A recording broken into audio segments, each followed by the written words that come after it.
Hey all, welcome back to SSX on Tour. I'm Insetic. With me on this is Turo. Hey. And Zindictive. What's up, lads? This is the bonus video looking at some of the exclusive content or other versions of the game. We're here on the version for the Nintendo Gamecube, which has some exclusive content, some Nintendo characters you can play as in free play. Yep, we got the Mario. Yeah. Luigi and Peach as Got well. the standards, but yeah, Mario, Luigi, and Peach. Again, this was kind of a thing around that time where Nintendo was, having these games, have some exclusive Mario stuff in them. And as well, the final level at the bottom of the mountain, instead of being Last Call, it is Nintendo Village. And you'll see that all of kind of the not graffiti, but like decals on the slopes and the billboards and such have been replaced to have, symbols, Mario franchise symbols. Mario-ified. Mushroom stars, yeah, Mario-ified. Oh god, the bodies. Mario will never be snowboarded. Mario will never be shredded. Yep. Spits out cereal. Mario is... Damn it. Yeah. So you see how it is. And along with that, there's some Mario sound effects as well. Like, listen. That is pretty neat. Some Mario sound effects for, falling down or doing some stuff, and some, Mario voice lines, some wahoo, yeah, stuff like that. Yep. Charles Martinet. Just being the shit out of people, Charles Martinet. So you can knock people down and, hear that. And also, these characters have some custom animations for some of the monster tricks, which is really weird. Did the model really mess up with the animation that was there and they made a new one? I don't know, but it's like, so these new animations are really cool, actually. They like really you saw are. That Steve one where the board's just spinning around, he's just standing there. Like, it's pretty sick, actually. I kind of wish, you could get that for other players, or like in main mode. Yeah. And here, that's kind of the wizard. It almost seems like they switched some of the animations around. Like, that's kind of the one for the wizard, but he holds it more out to the side, like he's skydiving or something. Yeah. Honestly, these specials, these monsters, I wish they were actually normally in the game instead of just specially for these Nintendo characters. Yeah. I think, was this... I mean, I don't think any of us would know, but was this developed at the same time, or was this developed after, the main PS2 version was finished? Yeah, I could try and look that up kind of quickly. Like, when was the GameCube version released? Yeah. Because I wonder if it, these... I'm thinking that these animations were developed after, the other versions of the game had gone gold, and it's there's no... they weren't developed by the main team. Wikipedia says all of the main console versions came out at the same time. Oh, really? Yeah. So this is just a special edition version, I guess. Mario's where Nintendo holding were out on us, huh? Yeah, maybe, these were earlier animations, and then, maybe. For the main game, the main people, the Steve and such were redone. I don't know. Mario-specific animations. But that's the thing, they're also not really all that particularly Mario. Right, it's not like he's, jumping into a coin block and getting a mushroom or something. There's nothing in those animations that's specifically, this is a Mario reference. Yeah. Yeah, kind of interesting. It's really weird. I almost wish Blackout were here, because we finally unlocked Luigi, or get to play as Luigi. It's Luigi time. You can now play his as legs. Luigi. Luigi will never be shredded. Holy shit. Year of Luigi and all that. Luigi has some custom animations as well. Not that one, I just wanted to, show him rocking the guitar, but here. Doing a bit of breakdancing. He's got a regular old Russian boneless. And a lot of flourish at the end. Yeah, the Russian boneless, for some reason. Yeah. And then... I mean, the Russian boneless is a cooler than... Dude, look at this one. He's, doing a handstand and doing it, the Primo board sideways. It looks pretty cool. Oh, that looks like the Indian Uber trick from SSX Tricky and 3. Yeah, kind of like the court martial, but he's handstanding instead of going behind him. Oh, yeah. I just wanted to show those off. Otherwise, Luigi, plays the same, and I've already shown Nintendo Village. Nicely done, Luigi. Lay on your hat. That's a very Luigi way to finish. Oh, yeah. Corpse rolling. Yeah. Yeah. And then we're going to look at Peach as well. And with Peach, since she is a skier, we can also cover all of the differences between skiing and snowboarding, and all of the skiing monster tricks, and basically anything to do with skiing, because it is mostly the same, but there are some differences. Yeah, and hopefully because, Peach's body is like Mario Luigi's, like, it's gonna look a lot more normal compared to the last two. She's a bit more human looking. Yeah, there we go. Right. Yeah, and then it's like, they put her in like, I don't know, Mario Tennis, short-ass skirt. I think that is but, tennis. So the thing with skiing is that, it is a little different. Not only is your hitbox and turning a little different since you're facing forward with more of your body rather than snowboarding sideways, but then, when you're going backwards, you are, like, limited a little bit, but not a whole lot. Like, you could still, boost, you could still turn and such. Freeze and frame. Also, Dolphin does not run this nearly as well as PCSX 2. That's all in the game. Yeah. This is not your video, obviously. Yeah. But like when you're going backwards, you're a little limited, but it's not like, Alpine boards in SSX 1 or Tricky where you literally couldn't do anything. You could still kind of do stuff. Jump. But like your right thumbstick, or your C stick in this case, buttering is that if you hold back, you'll do kind of like a tail butter, but you will turn yourself around. And then holding up, you'll pivot back and forth, like over and over. And that's actually kind of nice because you don't have to balance that pivot. Yeah. Now again, your turning is really reduced since you're, pivoting over and over, but again, you don't have to balance it like at all.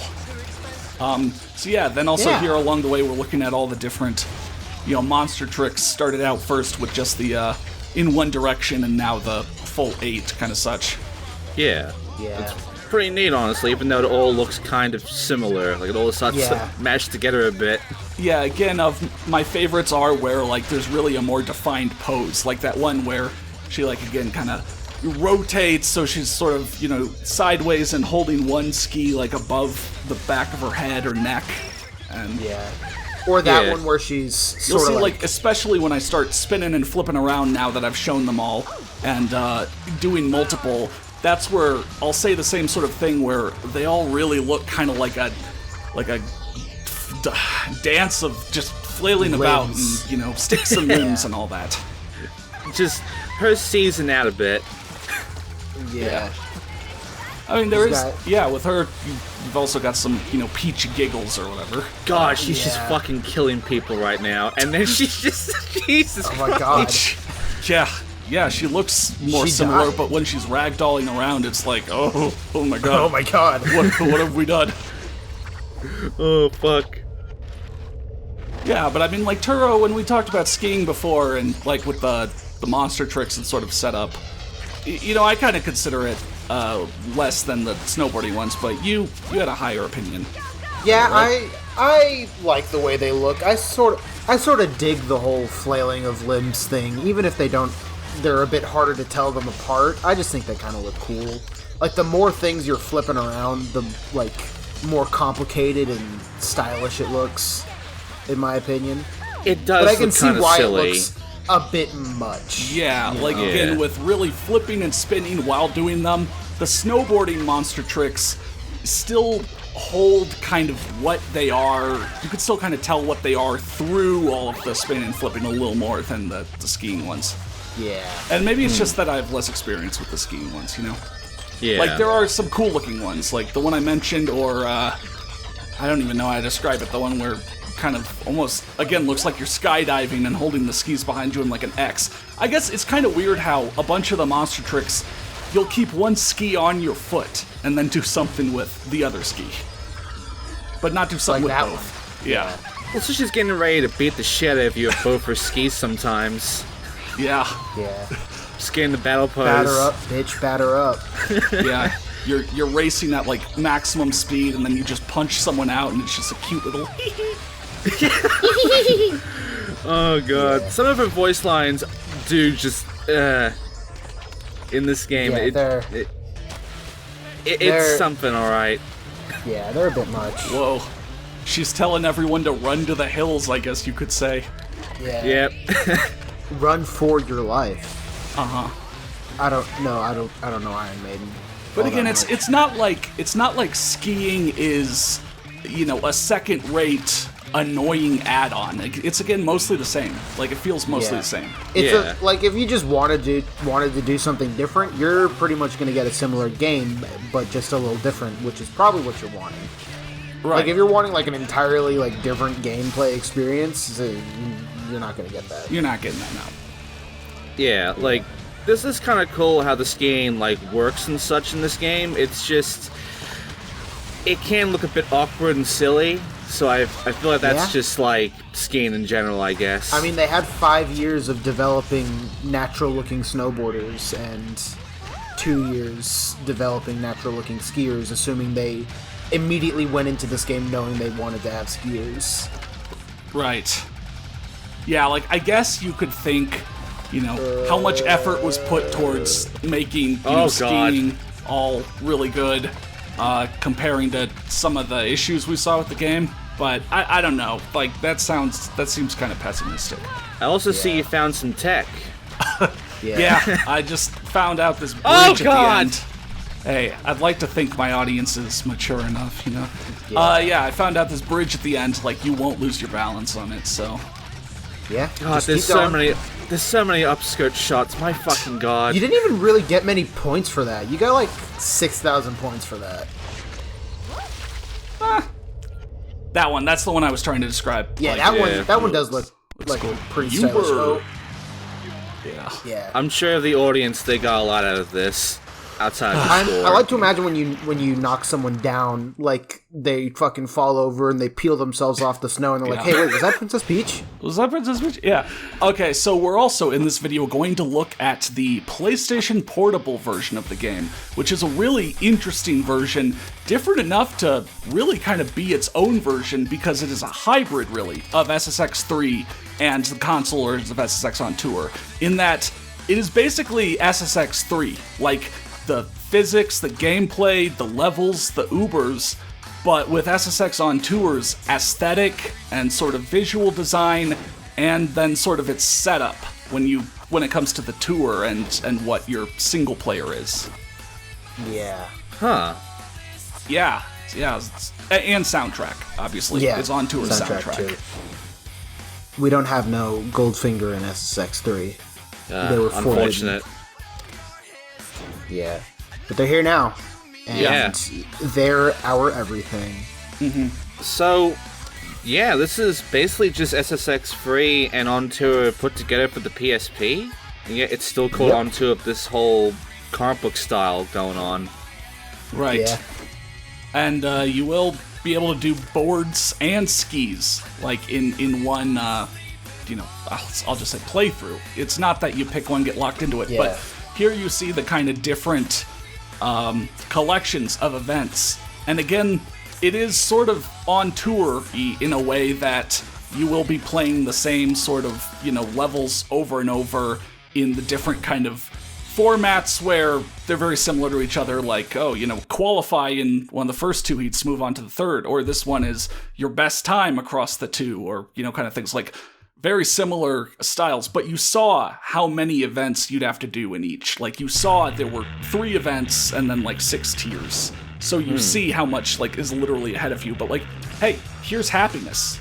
And we're riding down, and when I'm going to be, tricking around, you're going to see that this is SSX 3. You've seen style bonuses, the late flips, stalling out kind of stuff. This is kind of cool. This is SSX 3. Yeah.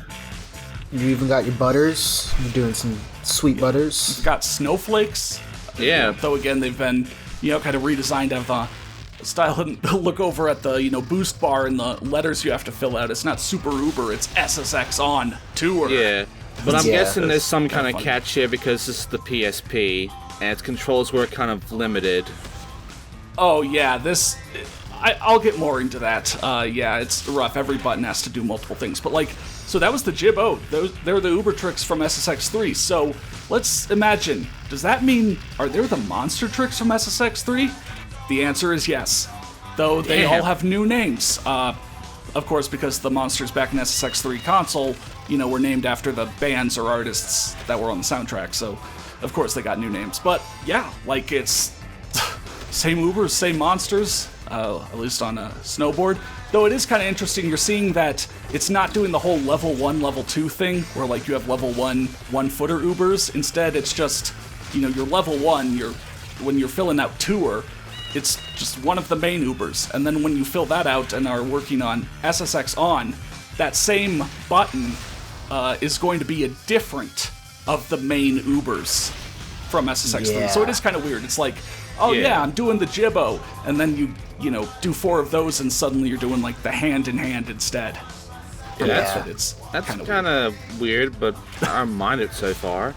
Yeah, basically, so, yeah, the PSP version, like, as cool as it is that it is really SSX3 portable, it struggles with having a limited amount of buttons, so definitely on the main controls version, I showed off kind of the standard control scheme and then an advanced scheme, but the standard one is closer in terms of console, how it was on the console, but like every button needs to do 2 different things. Like every face button or such needs to be something when you're on the ground and a grab in the air. So it's kind of the worst of all worlds. Like you play the Xbox or Gamecube version of the console version, and 1 or 2 of the buttons has to be multiple things. But here, like, almost all of them do. Like, since the PSP only has the D-pad and 1 analog stick, to butter around, which was the right stick on console, you have to hold the triangle button and then do the analog stick.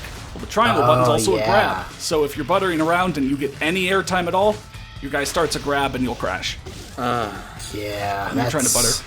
That's not the or most like satisfying. Square is boost on the ground, but then left trigger is tweak in the air. Yeah, this Again, is on the starting to standard remind me control of, like, scheme. On the advanced control scheme, it moves around to be a little bit better, but still neither one is really perfect.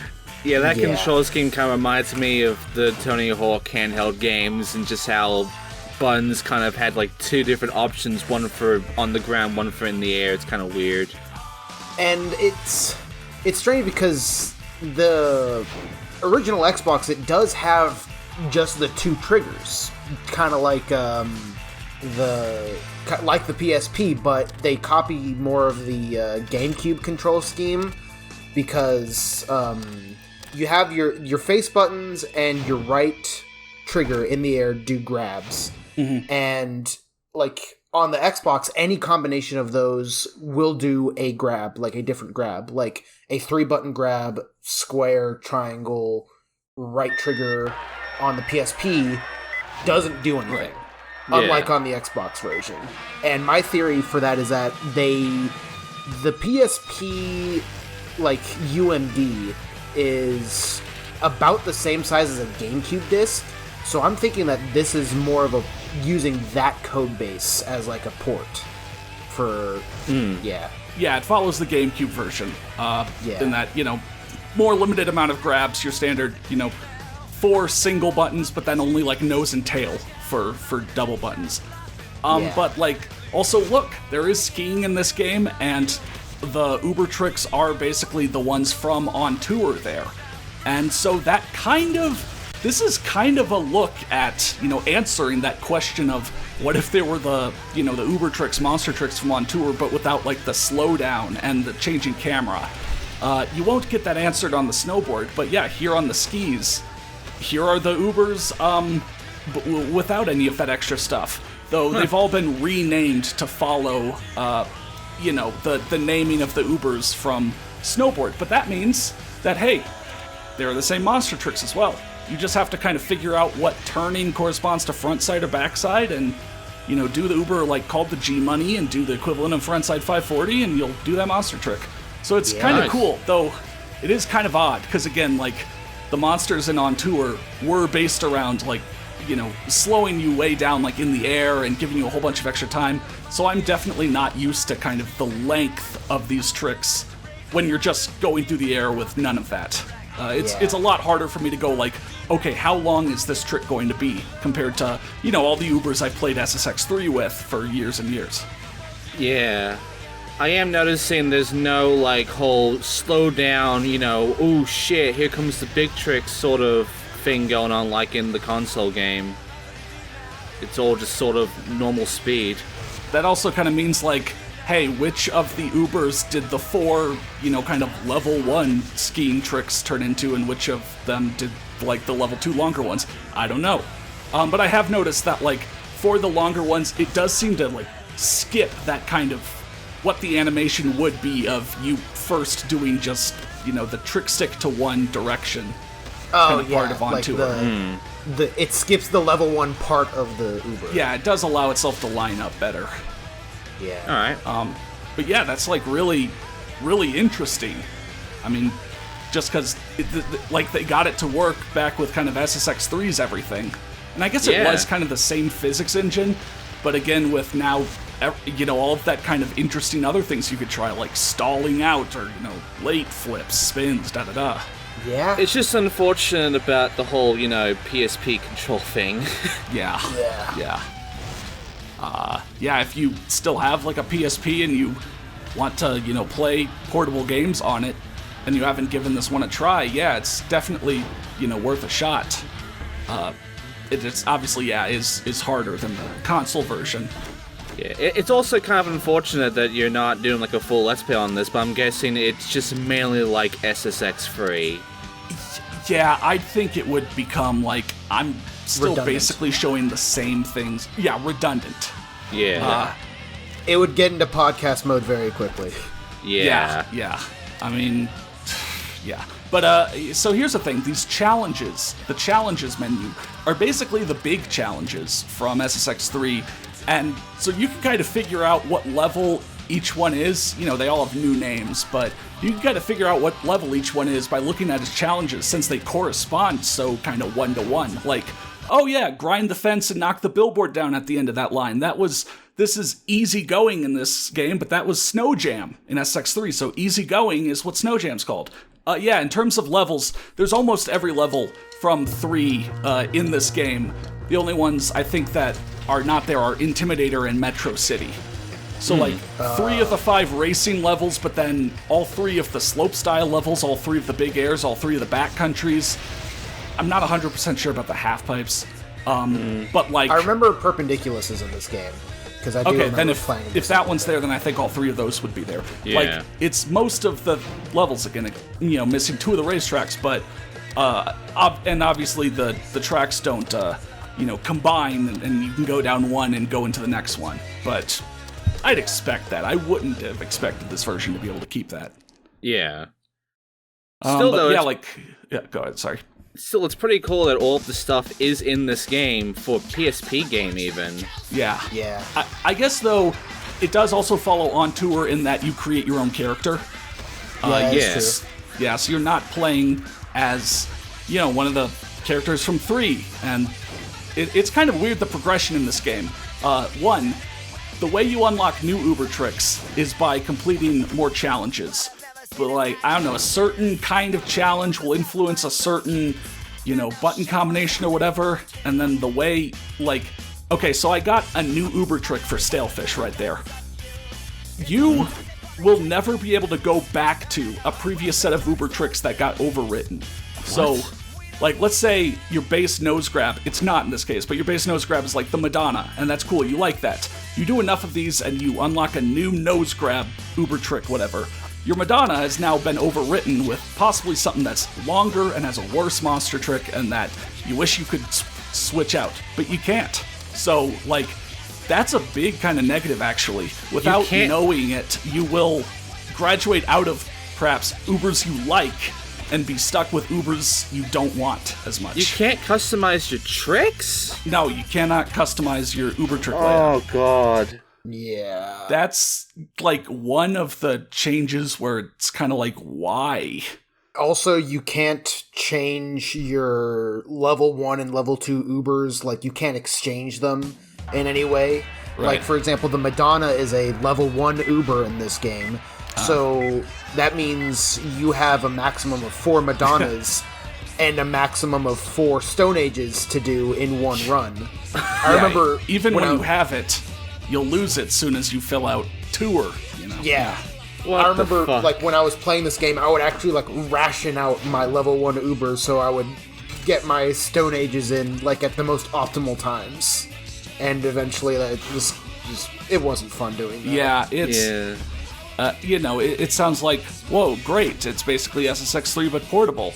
But there's so many kind of compromises and changes like that it's not SSX3 portable. Kind of. But still, it's really interesting kind of that it is what it is. And that's also been my coverage of SSX on tour. You know, we looked at the alternate versions with their exclusive content. We're finally done with it. We could finally move on to the next main game in the series, SSX Blur for the Wii. And all I've got to say is, I hope you like motion controls. Yay! See you then.